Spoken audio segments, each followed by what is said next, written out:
Monica બેન 10-10 બનાવીને લાવ્યા. કેટલી લાવ્યા? સાંભળો, મોનિકા બેન 10-10-10 એવી રીતે 5 જૂથ લાવ્યા છે. તો કેટલા થશે ભૂમિબેન?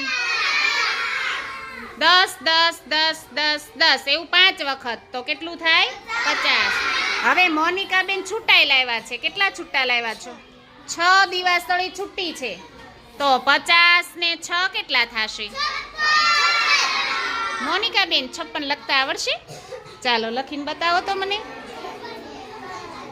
જો મોનિકા બેન લખે છે.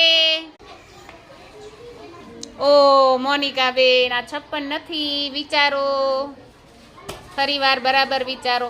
જો તે 5 વખત જૂથ બનાવ્યા હતા ને, 10-10 નો પાંચડો આવે બેટા. હા, અને છૂટા કેટલા હતા? Very good. મોનિકા બેન નું સાચું છે. હવે સરસ, તાળી પાડો. ચાલો જોઈએ આપણે સ્વરાબેન.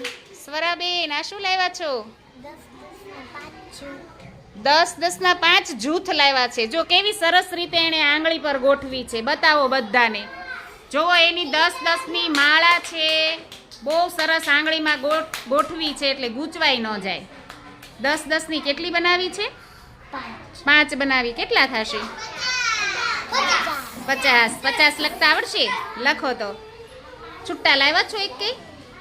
ઓકે. સ્વરાબેન 50 લખે છે. જોવો તો સાચું કે ખોટું? Very good. બહુ મસ્ત માળા બનાવી છે. સંજનાબેન કેટલી લાવ્યા છે? 10-10 ની કેટલા લાવ્યા છો? ગણીને મને કયો, કેટલું લાવ્યા છો? ચાલો ત્યાં જીયાબેન નું જોઈ લઈએ. જીયાબેન કેટલી લાવ્યા સળી? 5 લાવ્યા છો. અને એક ગ્રુપમાં કેટલી સળી છે?